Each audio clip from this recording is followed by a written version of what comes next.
Good morning, my dear students. Welcome to online classes. Yesterday we have discussed about normality, mole fraction, and that is a relation between normality and molarity. Okay. Today, problem based on mole fraction. Based on mole fraction. So as I said yesterday, what is mole fraction?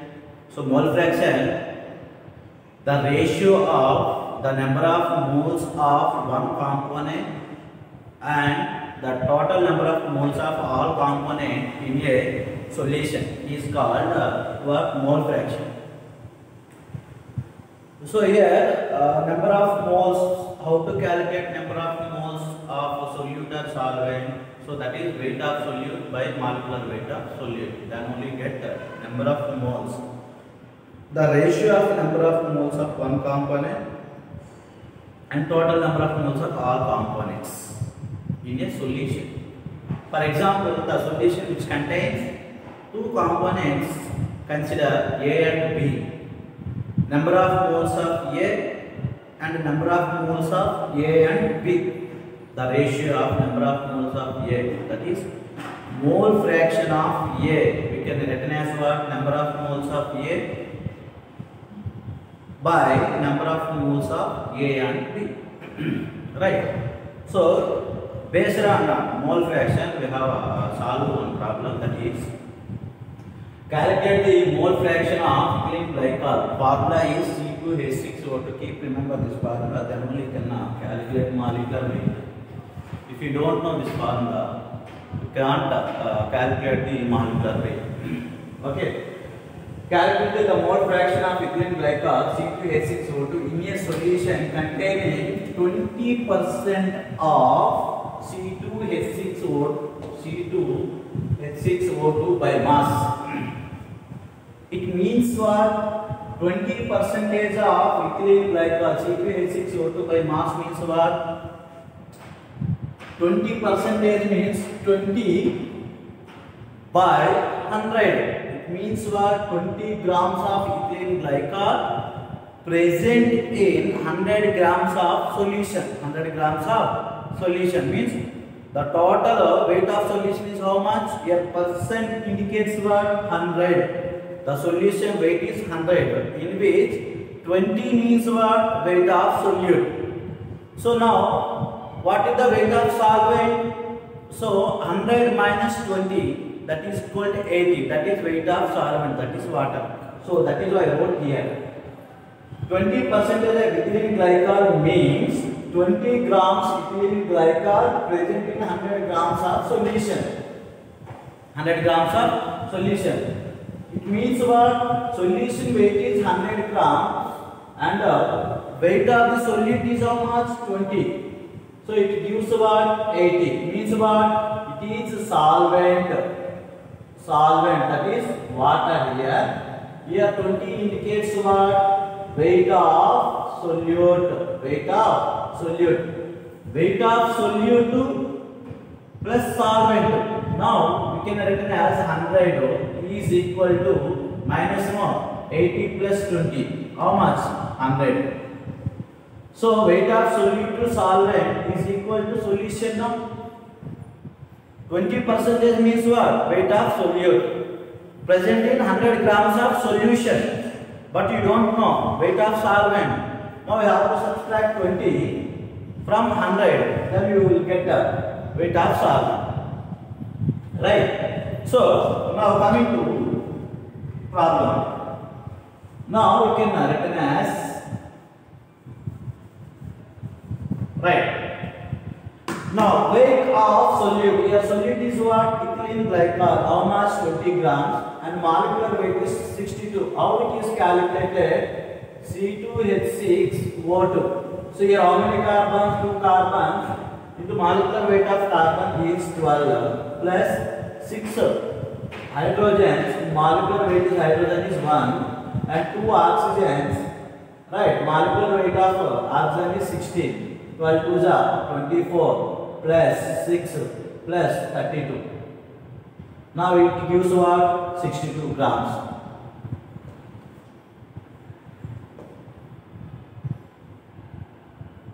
Yes. Now it is equal to what? 62. This is molecular weight of ethylene glycol.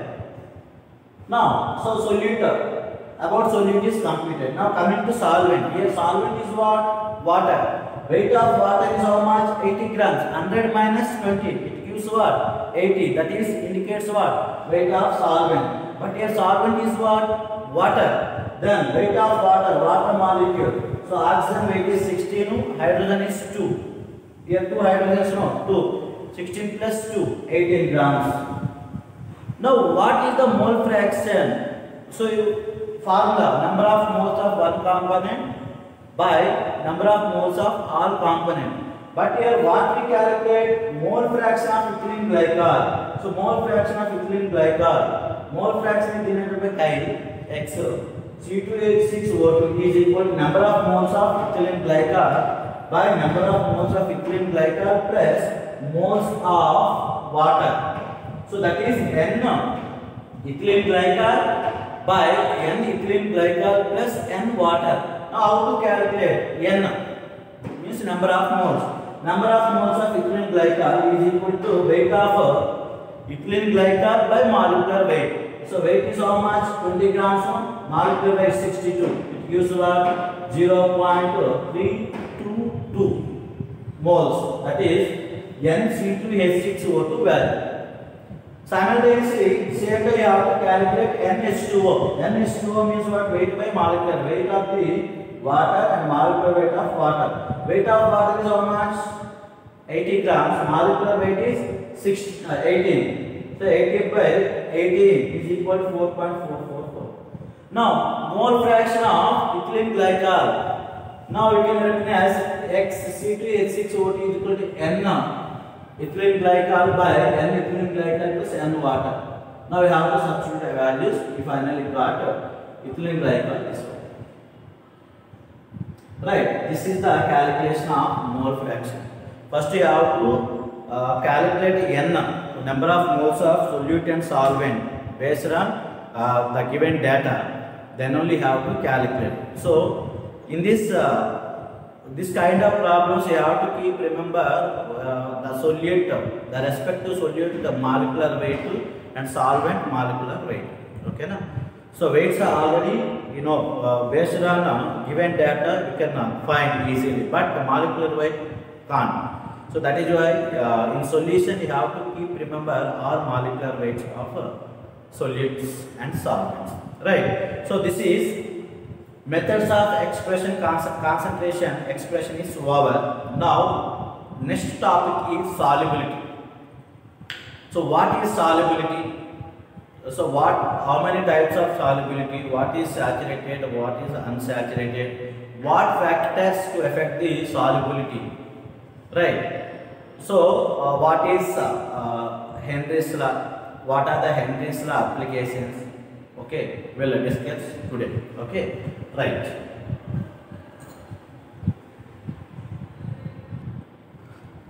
So next one is solubility. So what is solubility? Solubility means the maximum amount of substance, either solute. Substance means here solute that can be dissolved in the specific amount of solvent at specific temperature is called solubility. So the maximum amount of solute if you take, you have to dissolve in the specific amount of solvent at particular temperature and pressure. That is called solubility. So one more definition is there, that is solubility of solute. What is solubility of solute? Here we took a substance. Here instead of substance we have to take solute. So that is the amount of solute that can be dissolved in 100 grams of solvent. So the amount of solute that can be dissolved in 100 grams of solvent at same temperature, means at a given temperature, is called solubility of solute. So is called what? Solubility of solute. So actually the solubility is classified into two types. How many types?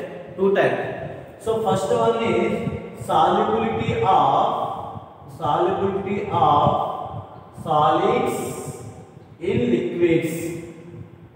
Solubility of solids in liquids. Second one is solubility of solubility of gas in liquids. So solubility of based on the solute particles dissolved in solvent. Okay, so there are two types. That is what solubility of solids in liquid, the solubility of gas in liquid. So now coming to solubility of solids in liquid. Generally here solids are solute particles here. So generally solids are present in solid state. Now how they are dissolved? For example, as you know, first year explained, that is like dissolves like property. It means what? Like dissolve like property means what? For example, if you take water, for example, if you take NaOH, sodium hydroxide. Now the sodium hydroxide is dissolved in water, but not like benzene and ether. For example, benzene. NaOH. So if you take NaOH, it is dissolved in water, but not dissolved in benzene. That means what? It is a polar solvent. No, water is a polar solvent. This is a non-polar. That is a polar solvent. Polar solutes dissolved in polar solvents only, but not non-polar. For example, if you take naphthalene, if you take any organic compound, so for example, if you take naphthalene and phenolphthalein, all these are dissolved in ethers. Why? Because here these are the organic compounds are non-polar solvents, dissolved in non-polar solvents only. Non-polar compounds are solute particles dissolved in non-polar solvents. Solvent particles, polar solvents dissolved in polar solute particles dissolved in polar solvents. Polar solutes dissolved in polar solvents or polar solution. Whereas non-polar solutes dissolved in non-polar solutions. That is called like dissolve like property. Like dissolve like property means similar properties compounds are dissolved same as. Dissimilars are not dissolved. So that is, so when the solute particles are, the solution with some solute particles are dissolved. Solute particles are dissolved under same temperature and pressure is called unsaturated solutions. When solute particles are dissolved in under same temperature and pressure, that is called what? Unsaturated. What is saturated? The solute particles which no more solute can be dissolved. No more solute can be dissolved in where? In the same in solution. That means what? At this same temperature and pressure, that is called what? Saturated. It means what? When the solution is, when the solvent is dissolved in solution, dissolved in solvent, means what? That is going to dissolve. That is called what? Unsaturation. Which is going to be dissolved. If no more solute can be dissolved, means what? It is what? Saturated. Means there is solvent cannot dissolve. Means cannot dissolve by any other. So that means what? No solute can dissolve. So that is called what? Saturated. Saturated means what? The means solute and solvent, they are in an equal position. Here what? Unsaturated means what? Solute dissolved solute is very less than solvent. Then only they can dissolve. Right? So this is saturated, unsaturated. Now dissolution. What is the dissolution? When solute is dissolved into solvent or solute is added to the solvent, some solutes dissolve and its concentration is increases in solution. When the solute, the amount of solute is greater than solvent, then the solute concentration is increases in solution. This process is called dissolution process. So this is the solubility of solids in liquids. Solubility of solids in liquids. How they are soluble. So what are the factors to affect the solubility of solids in liquids? First one is temperature, second one is pressure, third one is lattice energy, fourth one is heat of hydration, and fourth one is the nature of the solute and solvents. Solute and solvents. So first one we have to see how the temperature is affected. When solubility of solid in liquids increases with increase of temperature, the solubility of solids in liquids increases with rising temperature. For example, if you take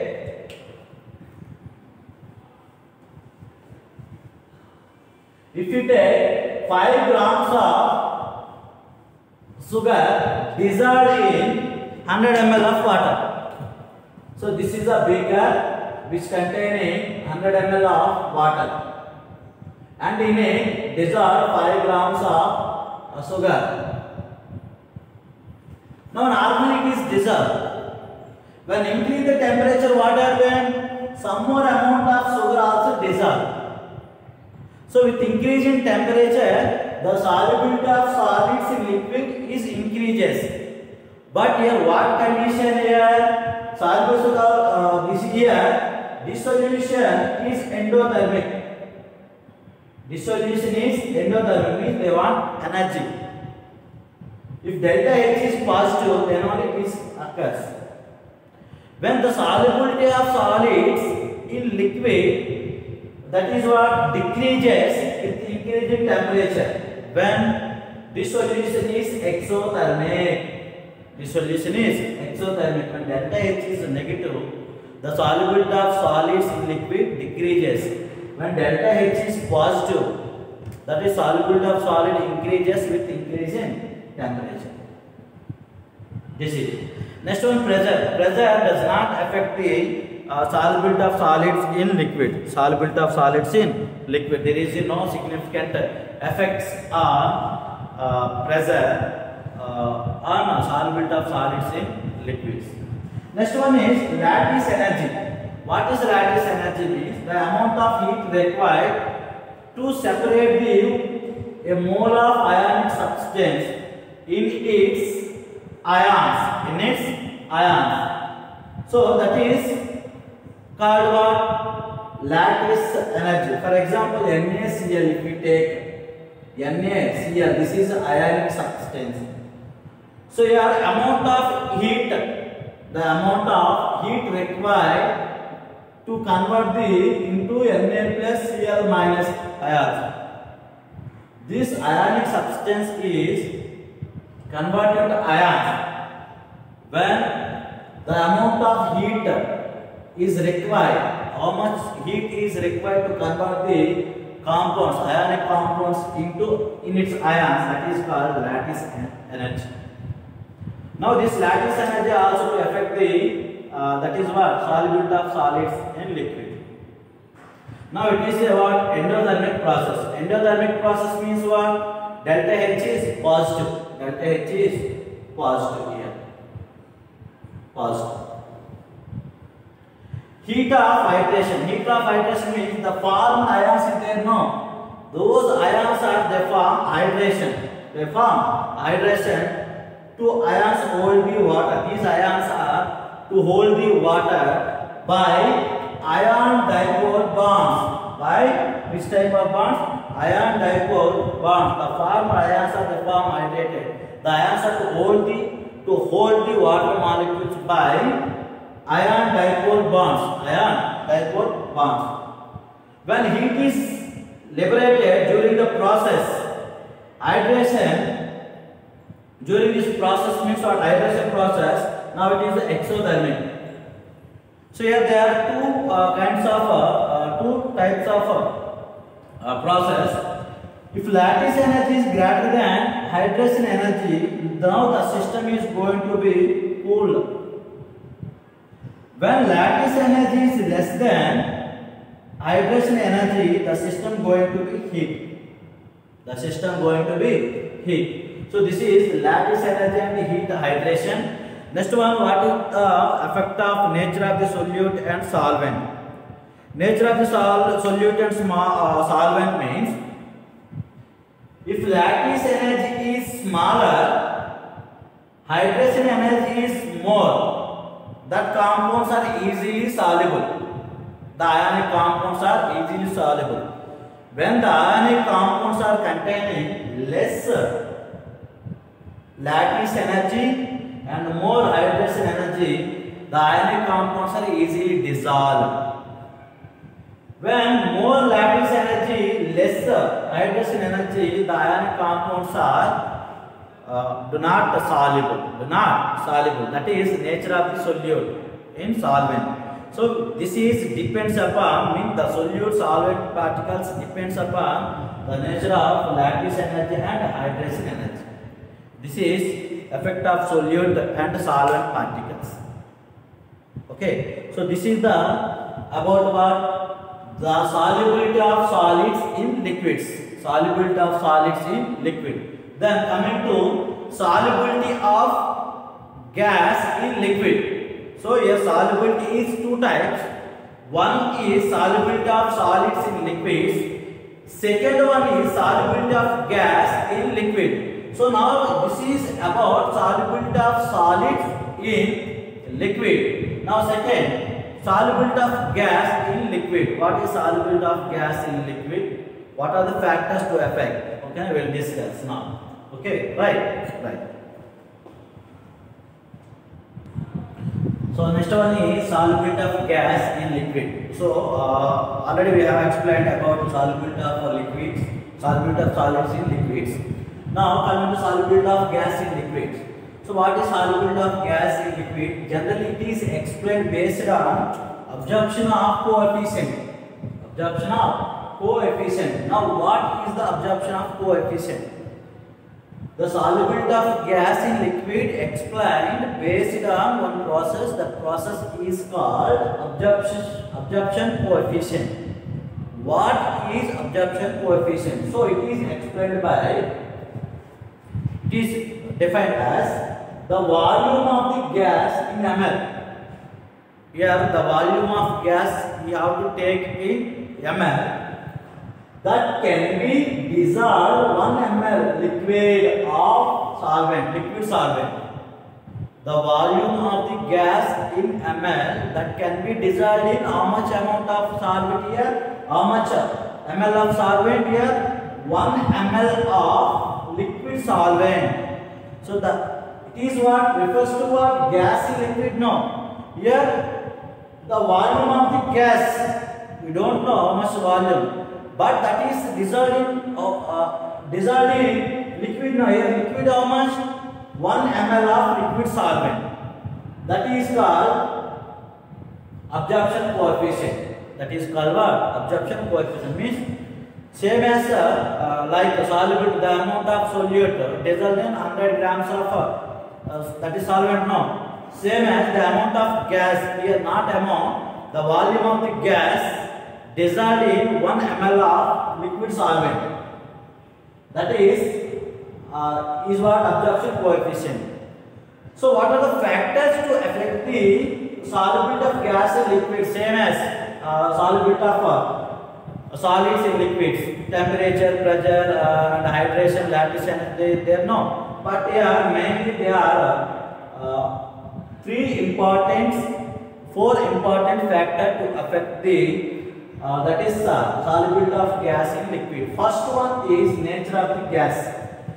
Generally gas are two types: liquefiable gases and non-liquefiable gases. Liquefiable gases.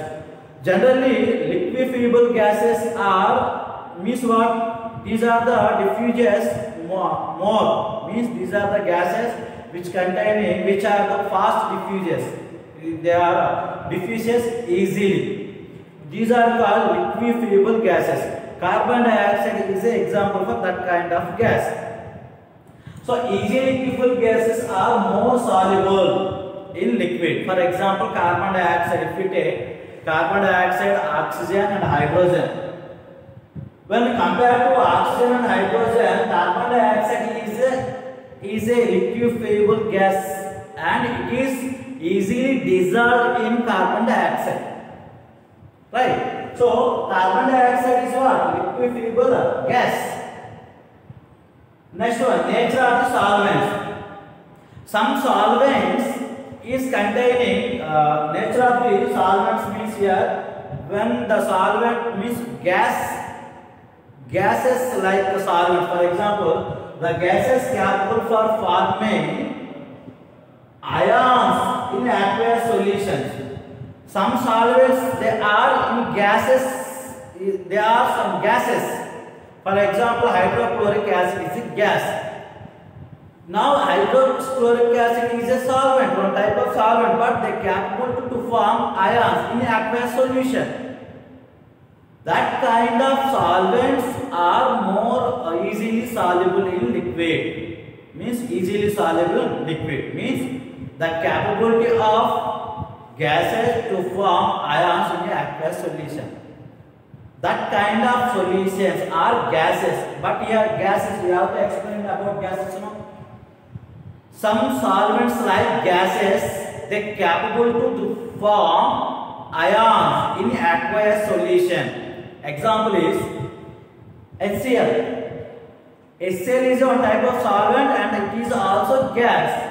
But after dissolving in solution, they form what? Ions, H plus and Cl minus.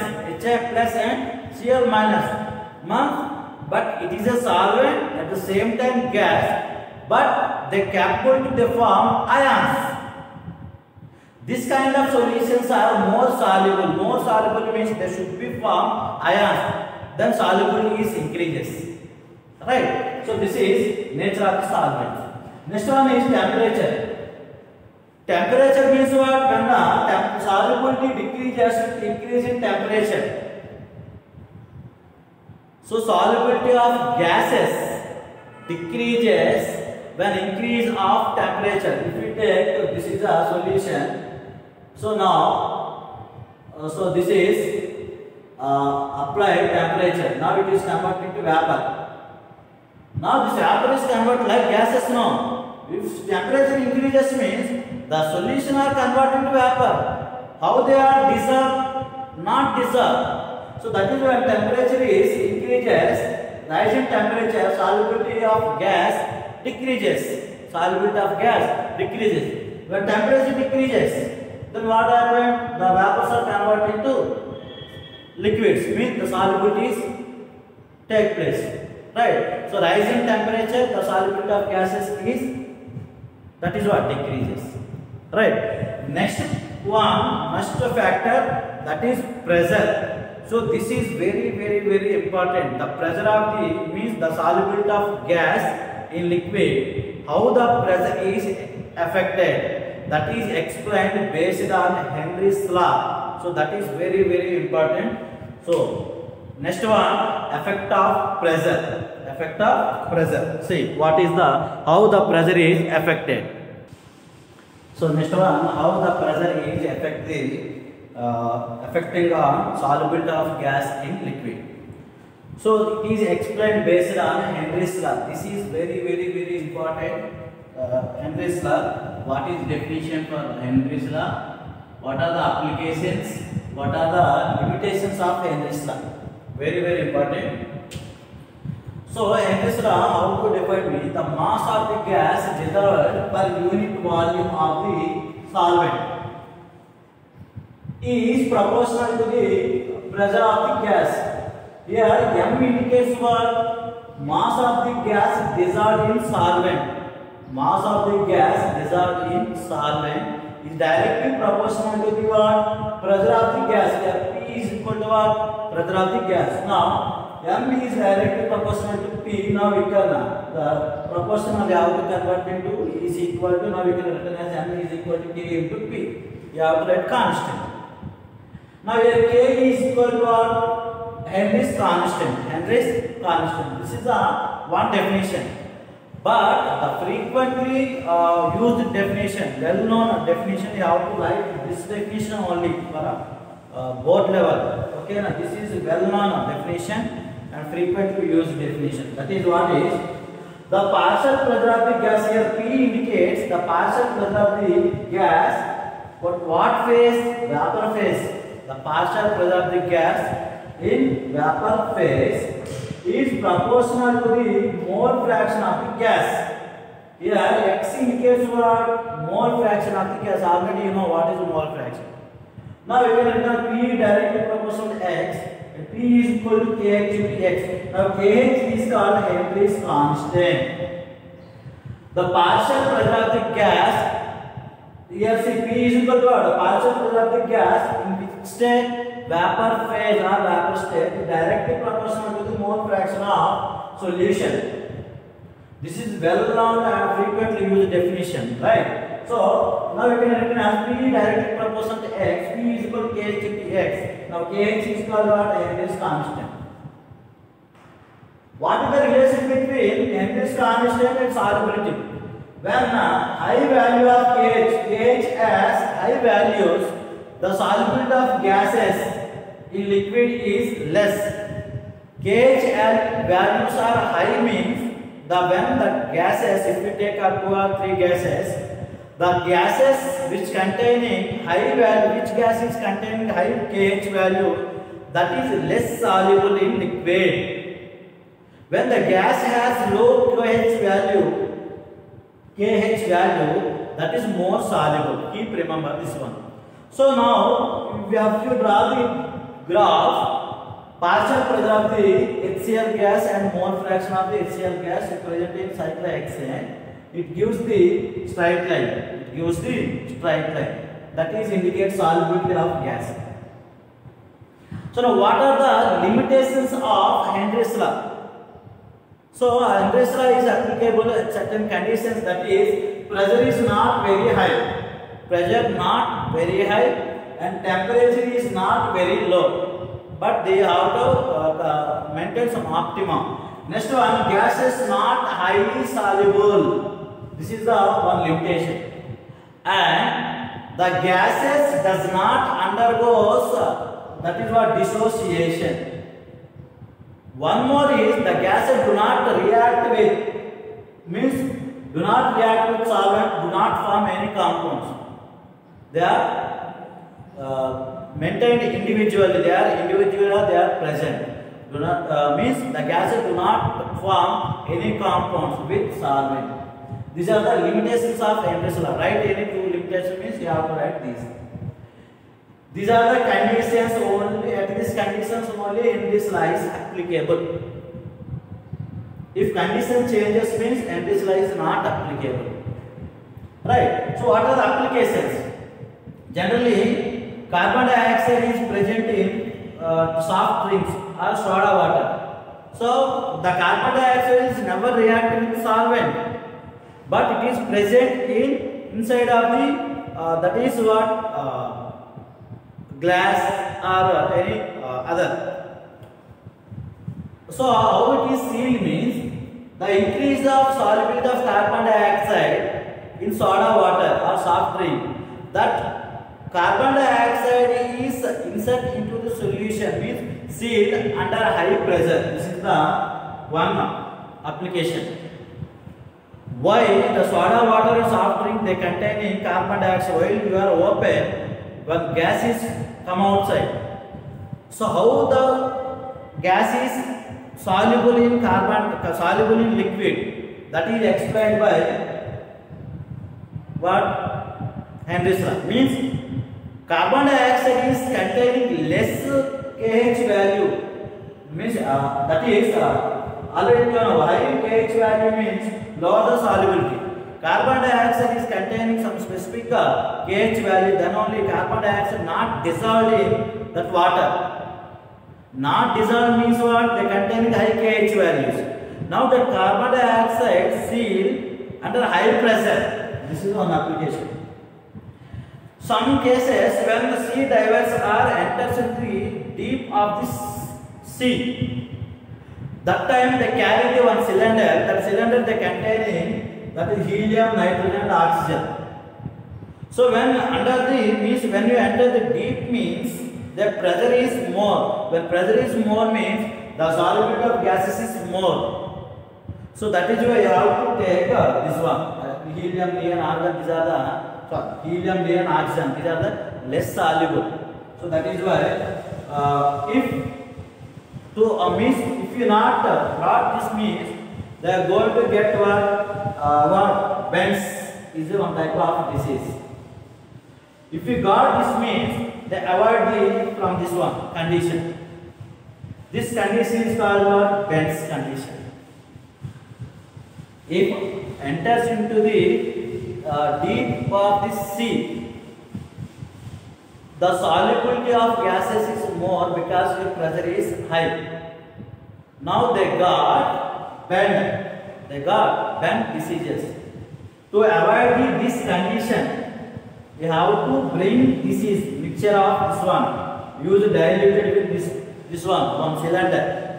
That cylinder is containing helium, neon, oxygen. These are the less soluble gases. To avoid this disease. At high altitude, the oxygen level is very less. So at this condition, they form anoxia. Anoxia is a disease. So to avoid that one means what you have to bring that is to have to carry with oxygen. So these are the applications of Henry's law. So this is solubility, right? So tomorrow going to explain one more topic, right? Thank you.